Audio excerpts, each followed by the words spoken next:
Señor, bendito y alabado seas, bendito sea tu nombre. Queremos darte gracias porque tú eres bueno, Señor. Te alabamos y te bendecimos en esta noche en el nombre de Jesús. Ok, pásame mi Biblia, Ruth, y vamos a ir a Mateo, por favor, 21, del 1 al 11, por favor. Mateo 21, del 1 al 11. Sí. Y pues como el domingo tuvimos los bautizos, hoy vamos a ver este tema que es la entrada triunfal del Señor Jesús a Jerusalén. Cuando se acercaron a Jerusalén y vinieron a Betfagé, el monte de los olivos, al monte de los olivos, Jesús envió 2 discípulos diciéndoles: id a la aldea que está enfrente de vosotros, y luego hallaréis una asna atada y un pollino con ella. Desatadla y traédmelos. Y si alguien os dijere algo, decid: el Señor los necesita y luego los enviará. Todo esto aconteció para que se cumpliese lo dicho por el profeta cuando dijo: decida la hija de Sión, he aquí tu rey viene a ti, manso y sentado sobre una asna, sobre un pollino, hijo animal de carga. Zacarías 9:9. Y los discípulos fueron e hicieron como Jesús les mandó, y trajeron el asna y el pollino, y pusieron sobre ellos sus mantos, y él se sentó encima. Y la multitud, que era muy numerosa, tendía sus mantos en el camino, y otros cortaban ramas de los árboles y las tendían en el camino. Y la gente que iba delante y la que iba detrás aclamaban diciendo: Hosana al Hijo de David, bendito el que viene en el nombre del Señor, hosana en las alturas. Cuando entró en Jerusalén, toda la ciudad se conmovió diciendo: ¿quién es este? Y la gente decía: este es Jesús, el profeta de Nazaret de Galilea. Ok, ponlo ahí, Ruti. Ok, entonces vamos otra vez, vamos a ver el pedazo que es Mateo 21 del 1 al 5, que es lo primero. Lo acabamos de leer, vuélvelo a leer, Ruth. Mateo 21 del 1 al 5. Si quieres, prende si no ves bien. Cuando se acercaron a Jerusalén y vinieron a Betfag, el monte de los olivos, Jesús envió 2 discípulos, diciéndoles: id a la aldea que está enfrente de vosotros, y luego hallaréis una asna atada y un pollino con ella. Desatadla y traédmela. Y si alguien os dijere algo, decid: el Señor los necesita y luego los enviará. Todo esto aconteció para que se cumpliese lo dicho por el profeta cuando dijo: decid a la hija de Sión, he aquí, tu rey viene a ti, manso y sentado sobre una asna, sobre un pollino, hijo de animal de carga. Ok, qué interesante. Dice: Jesús y los discípulos se aproximaban a Jerusalén desde el oriente, por el camino de Jericó, cuando llegaron al pueblo de Betfagé, en las faldas orientales del monte de los olivos. Esto es muy interesante porque Zacarías 14:4, Zacarías en el Antiguo Testamento, profeta menor, Zacarías 14:4 nos dice: y se afirmarán sus pies en aquel día sobre el monte de los olivos que está enfrente de Jerusalén, al oriente, y el monte de los olivos se partirá por en medio hacia el oriente y hacia el occidente, haciendo un valle muy grande, y la mitad del monte se apartará hacia el norte y la otra mitad hacia el sur. Estamos viendo que el Señor Jesús entra, ¿verdad?, a Jerusalén por el monte de los olivos, por la parte oriental. Y Zacarías 14:4 nos dice que en la segunda venida del Señor Jesucristo, el Señor entrará por el oriente y posará sus pies en el monte de los olivos. Y va a ser tal el impacto de la segunda venida del Señor, ¿verdad?, que el monte se va a partir en 4 partes, al oriente y al occidente, al norte y al sur, haciendo una cruz. Eso es muy interesante. Jesús envió 2 discípulos por delante para que buscaran a una asna y su pollino. De los 4 evangelios que narran la entrada triunfal, únicamente Mateo menciona a un asna junto con su pollino. Tanto Marcos como Lucas como Juan, los 4 evangelios narran la entrada de triunfal del Señor Jesús a Jerusalén, lo que conocemos como Domingo de Ramos, para que me entiendas. Y los otros 3 evangelios nada más hablan de un pollino, pero Mateo habla de la asna y su pollino y su hijo, ¿ok? Una explicación simple de lo que algunos llaman contradicción es que cuando Jesús montaba el pollino, la madre asna iba a la par, o quizá él montó sobre cada animal cuando ya el otro estaba cansado. O sea, primero cabalgó en el pollino y cuando el pollino se cansó, que lógicamente es muy tierno, ¿verdad? Es chiquito, entonces ya cabalgó en la mamá. Y otra cosa, otra posición, que es la que nos ha enseñado el pastor siempre que toma este tema, es que el Señor Jesús iba montado en la mamá y los pies o las piernas y los pies iban en el pollino, como haciendo un trono, una silla, ¿ok? El Señor Jesús sentado en el asna y los pies en el pollino. Esa es otra versión. No importa lo que haya sido, ¿verdad? Lo importante es que Jesús ordenó a los discípulos que trajeran los animales a él. Y si alguno cuestionaba lo que hacían, debían decir, el Señor los necesita. Qué interesante. Como Mesías, escuchen bien, como Mesías, él tiene derecho a pedir cualquier cosa que necesite. ¿Y qué te parece eso? El Señor Jesús como Mesías tiene el derecho de pedir lo que necesite.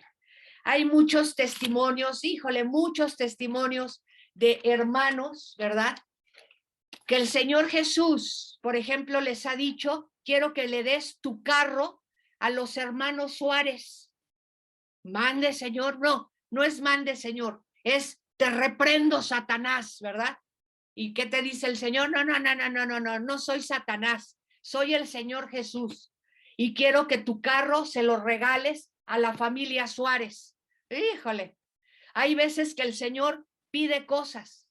A ver, ese cheque que te acaban de dar, el pastor fulano te ofrendó un cheque de tanto, bueno, ahora quiero que ese cheque se lo entregues al hermano Hernández que está en la otra mesa. Mande, Señor, reprendo a Satanás en el nombre de Jesús. Nada, no es Satanás, es el Señor. Así le pasó a un hermano, pusimos el video ahí en la iglesia, que da todo un estudio sobre el dar y sobre el diezmo y sobre ofrendas. Y dice que un día estuvo en un congreso increíble y a la hora de las comidas pues se sentaba con otros pastores y con otros, o sea, todo ese lugar, las mesas llena de predicadores, de pastores, de apóstoles, de gente importante en el ambiente cristiano. Y dice que un hermano fue y le llevó a su lugar un cheque. Hermano, me dijo el Señor que te diera este cheque. Y cuando vio la cantidad dijo, Señor, gloria a Dios, ¿verdad? Con este cheque vamos a salir de los gastos mensuales de la familia. Gracias, Señor, y que se lo metió en la bolsa. Cuando al ratito escucha, fulano, sí, Señor, quiero que por favor le entregues ese cheque al hermano Hernández que está en la otra mesa. Te reprendo, Satanás, decía él, ¿verdad? No, no soy Satanás, soy el Señor, soy el alfa y el omega, soy el principio y el fin. Estuve muerto y resucité, derramé mi sangre por ti. Ya que se identificó el Señor, tuvo que pararse y llevar ese cheque a la otra mesa y dársela al hermano Hernández. Dice que esa angustia duró todo ese día y hasta el día siguiente, en la siguiente comida, llegó otro hermano y le ofrendó lo doble del primer cheque. Escucha bien, le ofrendó el doble del primer cheque que él dio al hermano Hernández. Y he oído muchos testimonios de que muchas veces el Señor nos dice, dale tal cosa a fulano, dale el carro que tienes a sutanito. Ejeje, Señor, bueno, pues aquí está este asunto, ¿verdad? Y si alguien les preguntare, los dueños les preguntaren por qué están tomando al asna y al pollino, decirle el Mesías lo necesita o el maestro lo necesita. Mateo menciona que esto es para cumplir una profecía que está en Zacarías 9:9, bueno, hablando del pollino y del asna, ¿verdad? Dice, alégrate mucho, hija de Sión, da voces de júbilo, hija de Jerusalén. He aquí tu rey vendrá a ti, justo y salvador, humilde y cabalgando sobre un asno, sobre un pollino, hijo de asna. Esa profecía está en Zacarías, en el Antiguo Testamento. Isaías 62:11 dice, he aquí que Jehová hizo oír hasta lo último de la tierra. Decid a la hija de Sión, he aquí viene tu Salvador, he aquí su recompensa con él y delante de él su obra. Qué bonito. Este versículo bíblico habla de la venida del rey en una manera que estaba de acuerdo con su carácter manso, montando un pollino, hijo de animal de carga, ¿ok? Dice, esto no era la manera convencional en que los reyes se transportaban, porque venían como conquistadores, cabalgando sobre caballos. El pollino es símbolo de realeza y paz, porque el Señor venía no sobre un caballo, sino sobre un asna y un pollino, porque venía en paz, porque el Señor vino manso y humilde, ¿verdad? Él es el Cordero de Dios que quita el pecado del mundo. Apocalipsis 19, Ruti, por favor, del 11 al 16. No sé si lo lean ya después ustedes, pero lo más importante es esto. Entonces vi el cielo abierto y aquí un caballo blanco, y el que lo montaba se llamaba Fiel y Verdadero, y con justicia juzga y pelea. Y el versículo 14 dice, y los ejércitos celestiales, vestidos de lino finísimo, blanco y limpio, le seguían en caballos blancos. Vean qué diferencia, ¿verdad? El Señor Jesús, ¿verdad? Entró en Jerusalén la primera vez entrando por el Monte de los Olivos, pero como siempre muy tranquilo, muy callado, muy sencillo, muy humilde, manso, viene montando una asna y su pollino que representa sí realeza, ¿verdad? La gente rica de ese entonces montaba asnos, montaba burritos y también simbolizaba que venía en paz. Pero cuando el Señor Jesús venga la segunda vez, ya no viene en un pollino, ya no viene en una burrita, en una asna, viene en un caballo. ¿Por qué? Porque viene a pelear en la guerra de Armagedón. Vemos aquí en el versículo 1, entonces vi el cielo abierto, otra vez estamos viendo los cielos abiertos, se abre el cielo para dejar pasar al Rey de Reyes y al Señor de Señores. Y aquí un caballo blanco, y el que lo montaba se llamaba Fiel y Verdadero, y con justicia juzga y pelea. Y ahí te platica todo lo de la guerra de Armagedón, pero el versículo 14 dice también, y los ejércitos celestiales, vestidos de lino finísimo, blanco y limpio, le seguían en caballos blancos. Aquí no está hablando de ángeles, aquí está hablando de la iglesia. Los ángeles que están en los cielos no necesitan ser limpiados, pero este ejército que trae el Señor ya ha sido limpiado. Cuando la Biblia te hable de lino fino, blanco, habla de las vestiduras nupciales, de las vestiduras de una novia. Los ángeles que están en los cielos, los ángeles buenos, no son la novia de Cristo. La novia de Cristo es la iglesia. Entonces la iglesia también va a venir siguiendo al Señor Jesucristo en caballos blancos. Vamos a regresar a Mateo 21 del 6 al 8, que dice Ruti, Mateo 21 del 6 al 8. Los discípulos trajeron los animales, ¿verdad? Pusieron sobre ellos sus mantos, de modo que sirvieran de cabalgaduras, y la multitud, que era muy numerosa, tendía sus mantos a su paso, así como ramas de los árboles en el camino. ¿Qué dice Mateo 21 del 6 al 8, Ruth? Sí, los discípulos fueron e hicieron como Jesús les mandó, y trajeron el asna y el pollino, y pusieron sobre ellos sus mantos, y él se sentó encima. Y la multitud, que era muy numerosa, tendía sus manos en el camino, y otros cortaban ramas de los árboles y las tendían en el camino. Y la gente que iba delante... Ok, hasta ahí. ¿Hasta el 8? No, dijimos que era sí, hasta el 8. Ah, no, ya. Ok. Segunda de Reyes 9:13 nos habla de Jehú, que es el hijo de Josafat. Entonces, cada uno tomó apresuradamente su manto y lo puso debajo de Jehú en un trono alto, y tocaron corneta y dijeron, Jehú es rey. ¿Ok? Aquí vemos también que cuando Eliseo le dice a uno de los profetas que le ayudaba, tome el aceite y viaja por favor y llega a casa de Jehú, por favor, y secretamente úngelo como rey, y después huye, porque si el rey Acab te agarra haciendo esto, te va a matar. Dice el Señor que él quiere que Jehú sea el rey. Entonces dice que los que estaban con Jehú en su casa, cuando llegó este profeta, le pusieron sus mantos, ¿verdad? Otra vez vamos a leerlo. Entonces cada uno tomó apresuradamente su manto y lo puso debajo de Jehú en un trono alto, y tocaron corneta y dijeron, Jehú es rey. Ok, muy bien.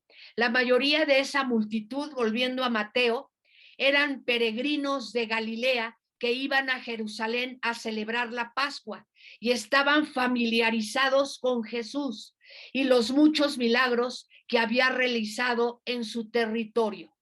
Hermanos, es increíble, pero los habitantes de Jerusalén no conocían al Señor Jesús. Quienes gritaban, Hosana, Hosana al rey, al hijo de David, papá, no eran los habitantes de Jerusalén, era la gente que iba a la Pascua, que iban de los pueblos, de las aldeas, donde sí habían conocido los milagros del Señor. Mateo 21:9. Y la gente que iba delante y la que iba detrás aclamaban diciendo, Hosana al hijo de David, bendito el que viene en el nombre del Señor, Hosana en las alturas. Esta procesión probablemente iban cantando algunos salmos de peregrinación. Mateo notó que ellos, incluyendo a los niños, exclamaban las palabras del Salmo 118, 25 y 26. Cada año que la gente bajaba o subía, depende de dónde estaban, más bien subían a Jerusalén, Jerusalén era el que estaba en alto, de las aldeas, de los pueblos, iban alabando a Dios, iban cantando, y entre esos cánticos estaba el Salmo 118, 25 y 26. Oh Jehová, sálvanos ahora, te ruego, oh Jehová, que nos hagas prosperar ahora. Bendito el que viene en el nombre de Jehová. ¿Ok? Bendito el que viene en el nombre del Señor. A él lo aclamaban diciendo, Hosana al hijo de David. ¿Ok? La palabra Hosana, hermanos, es la palabra hebrea Josiahna. Josiahna. H-O-S-I, aparte A-H, aparte N-A. con el acento acostado en la A, que significa salva o sálvanos. Te lo imploramos. Es toda una frase. Qué interesante. Hosana es toda una frase que significa salva o sálvanos, te lo imploramos. Eso es lo que significa la palabra hosana. Era una expresión de alabanza y petición. Aunque la multitud no comprendía la importancia de este evento, parecía que estaban reconociendo que el Señor Jesús era la simiente prometida del rey David, que había venido para otorgarles salvación, sanidad, liberación. Tanto sus palabras como sus acciones tributaban honor a aquel que aquel que entraba a la ciudad Dice, tanto sus palabras como sus acciones tributaban honor a aquel que entraba a la ciudad, por fin presentándose públicamente como su rey.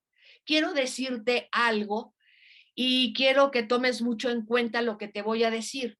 Nosotros tenemos que tratar que los niños no sean niños religiosos. Nuestros niños, los niños de la iglesia, tienen que aprender cuándo es el tiempo de la alabanza, cuál es el tiempo de la adoración, cuándo es el tiempo de escuchar la palabra de Dios, cuál es el tiempo de jugar o de tener actividades. Por ejemplo, las maestras de los niños les dan su clase y luego tienen una actividad. Entonces nosotros, no porque ves que son niños, ¿verdad?, van a hacer lo que quieran en la iglesia. Tú tienes que educar a tus hijos cuáles son los tiempos. Hijo, ahorita es tiempo de alabar y de adorar al Señor. Hijo, ahorita vamos a orar. Hijo, ahorita vamos a recibir la palabra de Dios. Vamos a ver Salmo 8:2, por favor.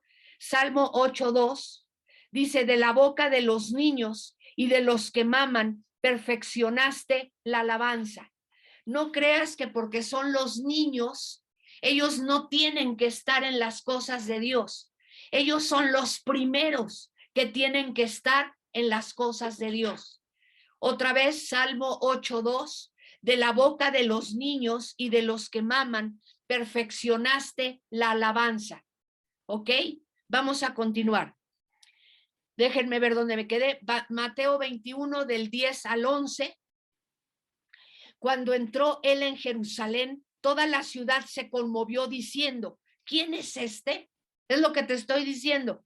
La gente de la ciudad, la gente de Jerusalén, no conocía al Señor Jesús.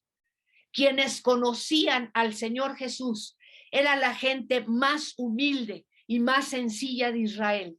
Los de las aldeas, los de los pueblos, que iban con él y que lo reconocieron y que gritaban: Hosana, bendito el Hijo de David. Dice, y la gente decía, o sea, la gente que iba con el Señor Jesús decía: este es Jesús, el profeta de Nazaret de Galilea. Ah, ¿no lo conoces? Ah, mira, él es Jesús, el profeta de Nazaret de Galilea. Cuando entró Jesús en Jerusalén, la ciudad entera se conmovió y preguntaba: ¿quién es este? Debido a que Jesús generalmente había evitado la ciudad, sus habitantes no lo conocían. O sea, fíjense qué sencillez del Señor Jesús. Él mismo evitó estar lo menos posible en Jerusalén. Solo iba a la Pascua, solo iba a las fiestas, solo iba a arrojar a los vendedores y a los comerciantes de la casa de su padre. Eso sí lo hacía, ¿verdad? Pero casi él no estaba en Jerusalén.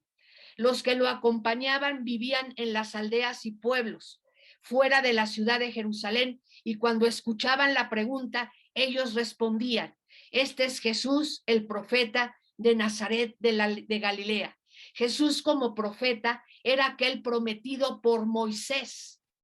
O sea, si estamos diciendo que Jesús es el profeta, entonces nos estamos refiriendo a la profecía que dio Moisés en Deuteronomio 18:15. Profeta de en medio de ti, de tus hermanos como yo, te levantará Jehová tu Dios, a él oiréis. Qué interesante, a él oiréis. Lo mismo que le dijo Dios Padre a Pedro y a los otros dos discípulos que subieron con el Señor a la transfiguración. Este es mi Hijo amado, a él oíd, les dijo el Señor, el Padre.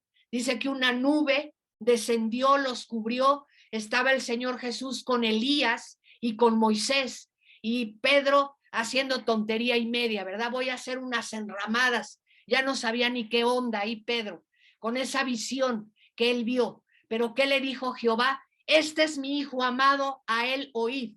No es a Moisés, no es a Elías, es mi Hijo, hermanos. ¿Ok?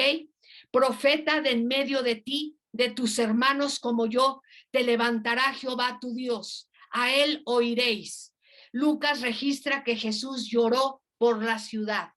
En ese momento donde vio que los habitantes de Jerusalén no lo conocían, dice que el Señor lloró. Lucas 19, del 42 al 44, diciendo, oh, si también tú conocieseis, a lo menos en este tu día, lo que es para tu paz, mas ahora está encubierto de tus ojos, ¿verdad?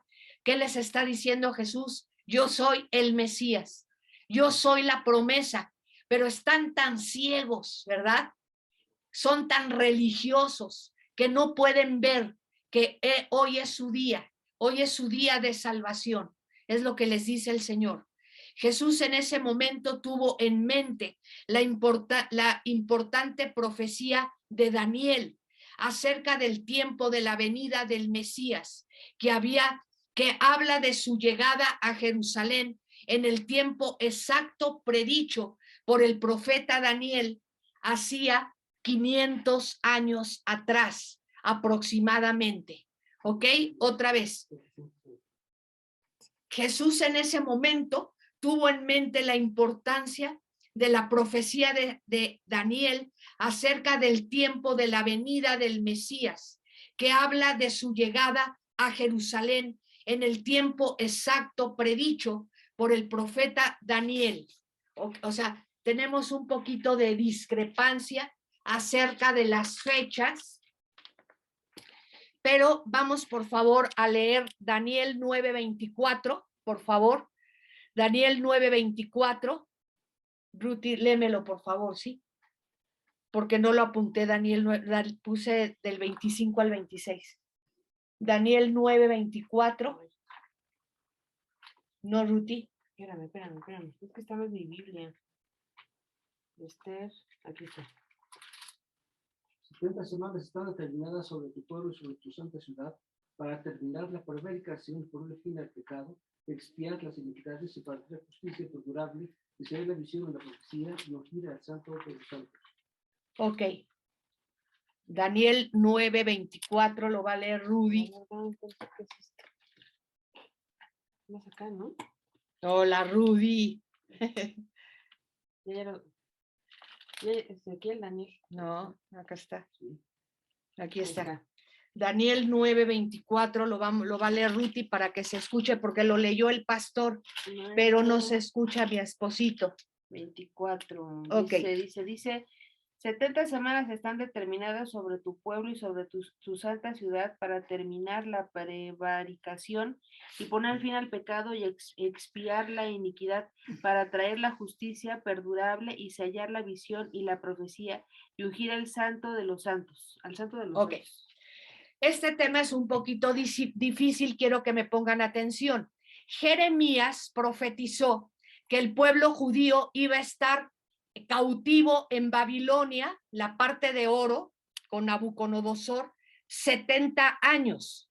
Cuando esos 70 años se cumplieron, Daniel se puso a orar y a ayunar 21 días. Señor, ya se cumplieron los 70 años de que nosotros estemos cautivos aquí en Babilonia. Ahora, ¿qué va a pasar? Entonces, a raíz de ese ayuno y de esa oración que le gustó tanto al Señor, ¿verdad? La oración de Daniel, el Señor le da el secreto o la visión de las 70 semanas de Daniel, ¿ok? Esas 70 semanas hablan de un periodo en que el Señor iba a tratar por última vez con el pueblo judío. Entonces, esto es muy importante. Ese periodo de 70 semanas es el periodo donde el Señor Jehová va a tratar con el pueblo judío. Esas 70 semanas no tienen que ver con nosotros, la iglesia, sino es un trato de Jehová con el pueblo judío. Y va a durar 490 años. ¿Por qué? Porque una semana equivale a 7 años. Una semana equivale a 7 años. 70 semanas por 7 nos dan 490 años. Es un periodo de 490 años. Los primeros 49 años, que fueron 7 semanas, es lo que duró la reconstrucción nuevamente de la ciudad de Jerusalén, de las murallas, de las puertas de la ciudad y sobre todo del templo. El Señor volvió a levantar el templo que Nabucodonosor y su ejército destruyeron cuando se llevaron al pueblo judío cautivo a Babilonia. ¿Cuánto duró la reconstrucción, verdad, de la ciudad, las murallas, las puertas de la ciudad y sobre todo otra vez levantar el templo del Señor, que se le llamó el templo de Zorobabel? Esto lo puedes estudiar en el libro de Nehemías y Esdras, ¿ok? Nehemías, que era copero del rey Artajerjes, obtuvo el permiso, obtuvo los pases para pasar todas las provincias, las ciudades que tenían que pasar para llegar hasta Jerusalén y que además les dieran los materiales para volver a reconstruir a Jerusalén y al templo del Señor. Este trabajo duró 49 años, donde Esdras, Nehemías, Zorobabel y muchos siervos del Señor estuvieron trabajando ahí. Entonces, este periodo de las 70 semanas de Daniel o los 490 años tienen 3 periodos. El primero, los 49 años, desde que Nehemías tiene el permiso para salir a reconstruir nuevamente a Jerusalén y el templo del Señor, ¿ok? Con los permisos, con los materiales, con la economía que iba a estar apoyando Artajerjes, hermanos, el rey medo-persa. Entonces, milagros tremendos. ¿Qué hace el Señor cuando sus siervos se ponen a orar? Cuando el Señor da una visión de lo que tenemos que hacer. El segundo periodo es de 434 años y escuchen bien, desde que se terminó de reconstruir la ciudad y el templo hasta que el Señor Jesús entró en Jerusalén montado en esa asna con el burrito. Ahí se cumplieron 434 años más, que son 62 semanas más. ¿Ok? 62 semanas multiplicadas por 7, una semana tiene 7 años, te da 434 años. ¿Ok? O sea, desde que se terminó ya de reconstruir la ciudad y el templo, en el momento, en ese domingo, cuando el Señor Jesús entraba a Jerusalén montado en ese asno y en esa burrita, ¿verdad?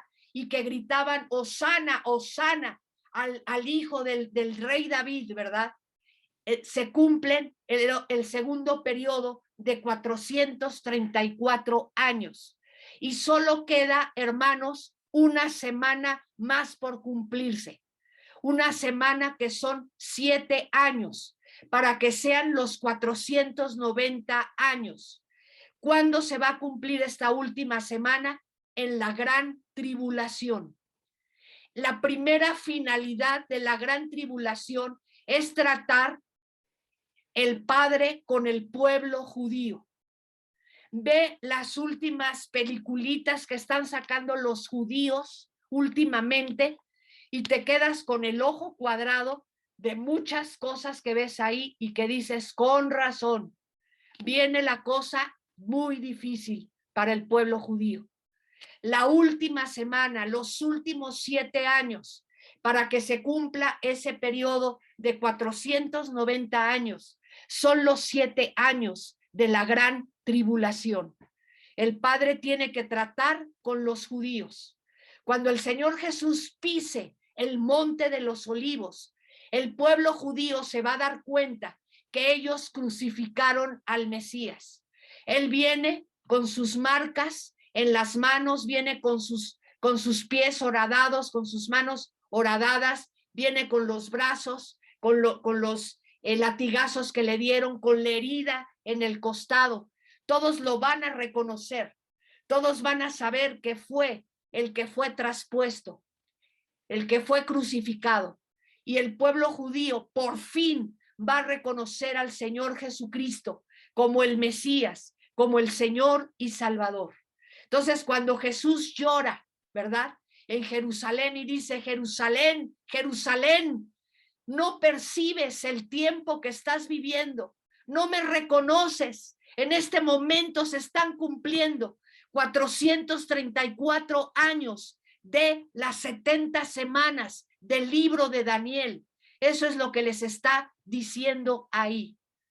Y lamentablemente, hermanos, al poco tiempo, en el año 70 después de Cristo, viene el Evangelio de Marcos, de Lucas, ¿verdad? Que en el año 70 después de Cristo, otra vez Jerusalén fue invadido, otra vez el templo de Herodes fue destrozado, deshecho, ¿verdad? Y hasta el día de hoy no han vuelto a tener un templo el pueblo judío. En el año 70 después de Cristo, que Tito, el hijo de Vespasiano, el César Vespasiano, ¿verdad? Entró en Jerusalén y tomó la ciudad y mató a las mujeres embarazadas y azotó a los niños en la muralla y destrozó todo, ¿verdad? Entonces el pueblo judío entendió la profecía del Señor, ¿verdad? Jerusalén, Jerusalén, que matas a tus profetas y a los que son enviados a ti. Y el Señor empieza a profetizar lo que ocurrió en el año 70 después de Cristo.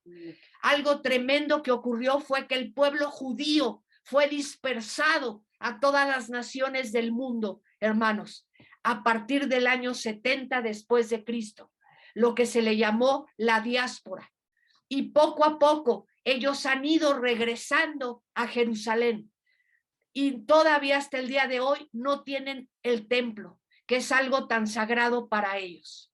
Hermanos, pues con esto terminamos este tema tan tremendo de la entrada del Señor entrando a Jerusalén, que fue este domingo pasado. Nos vemos el viernes con otro tema de Semana Santa y hermanos, que Dios les bendiga. Que Dios los guarde y bendiciones para todos. Gracias. Gracias, Muchas gracias, pastora. Buenas noches a todos. Buenas noches. Chao.